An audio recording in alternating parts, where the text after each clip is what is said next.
Good afternoon, and welcome to my Capstone research project titled The Impact of Utilizing the Science of Reading Strategies in an Upper Elementary Classroom.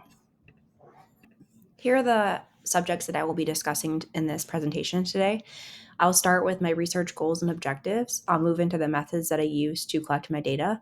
I'll move into the data that I collected. And lastly, I'll finish with the conclusions of the data. Starting with my research goals and objectives, the topic of my research was utilizing science of reading strategies in an upper elementary ELA classroom. The problem in my classroom was that my fourth grade students were struggling with decoding multisyllabic words, and in turn, they were struggling to read fluently and comprehend. And the question that I was asking myself throughout this research project was, what is the impact of utilizing the science of reading body of research to target decoding and reading fluency during small group instruction? Moving into the methods, my participants in this project were 10 of my fourth grade students. 6 of them are male and 4 of them are female that struggle with decoding and fluency. The methodology that I used was quantitative data through pre and post assessments. The 2 assessments that I used were the multidimensional fluency scale by Rosinski and the multisyllabic decoding inventory by Walpole and McKenna. And the product was an instructional intervention that was created to meet the needs of my struggling students. Here is the multidimensional fluency scale by Rosinski. The scores range from 4 to 16, and scores below an 8 indicate that intervention is necessary. All 10 of the students in my study scored below an 8 on the pretest. And here is the informal decoding inventory. This basically goes through all different categories of multisyllabic words. And if students get 8 words correct or an 80% in the category, that demonstrates mastery. So all 10 of the students that I gave this assessment to scored below an 80% in the open and closed syllables category, meaning that those were the types of words they were struggling to decode. The instructional intervention lasted for 8 days for 20 minutes each day during my literacy rotations. I always started with the review of the importance of reading fluency, which took about 2 minutes. Then I moved into a multisyllabic decoding lesson on open and closed syllables, which took about 5 minutes. I read a poem by Judith Viorst aloud to my students for about 3 minutes, and then I sent my students off to do a group reading of the poem at hand, quarterly, and then taking turns, and to do a group discussion on the meaning of the poem, which took about 7 minutes.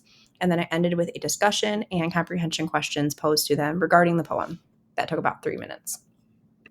Here's an example of the multi-syllabic decoding lessons. So I did the open syllables for about 4 days and closed syllables for about 4 days. And so during this time, we would start with the first word listed under each day. I would give the example and I would decode the word by breaking up the syllables, decoding it and blending it on a whiteboard, and then modeling it for students. And then I would give them the rest of the words under that day for them to practice on their whiteboards. And here's an example of a Judith Viorst poem that I would have given to students each day. This one is titled Since Hannah Moved Away. So the students would listen to me read it aloud. They would highlight words with open and closed syllables in it while I was reading it. And then they would read it quarterly and take turns reading it in a group together, then come back to me and answer comprehension questions about the meaning of the passage. After 8 days of intervention, students were reevaluated, given the same assessments that were used as the pre-assessments in order to determine the effectiveness of the instructional intervention. The quantitative data from the pre and post assessments was analyzed to determine the growth of each student as well as the average growth of the group as a whole. Now we're moving into the data itself through the graphs. So here is a breakdown of the 10 students, how they scored on the pre and post decoding assessments. So you can tell that all of them went up. And then here's the average of the group on the decoding assessment on the pre and post assessment. So before, the intervention students knew an average of 71% of the multisyllabic words in the open and closed syllables category. And then after the intervention, they knew an average of 92% of the words in the post assessment. So this is an increase of 21%. And here we have the results of the pre and post fluency assessment for each student. So you can tell that they have all increased on this as well. And here's the average of the fluency scores for the pre and post assessment from each student.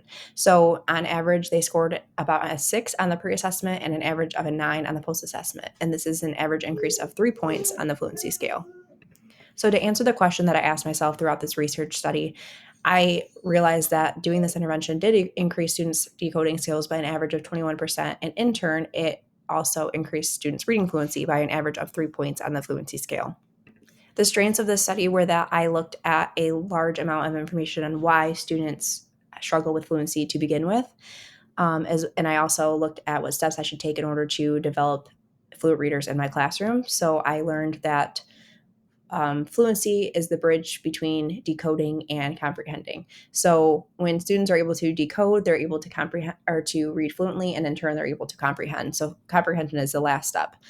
And then a weakness was that this was a short study, so students were able to show improvement in their decoding and fluency in 8 days. But I feel like there could have been more growth if this was conducted over a longer period of time. And then some influential factors were that I had to do this in my classroom while students were doing small group rotations. So I had the rest of my classroom that could have distracted the students that I was working with. And then 6 out of the 10 of the students in my study currently or have recently received MTSS support in reading. So with this being said, these students were receiving more support than simply the instruction I was giving them. So they could have shown more growth as a result. In further investigation, I would like to see the study be conducted over a longer period of time to see if there are any developments in comprehension. And I also feel like it would be beneficial to have multiple teachers in the same grade level conduct the study to see if there were differences between the classrooms and the students within it. And here are my references for the 2 resources that I used in the pre and post assessment. I hope that you enjoyed this presentation. Thank you.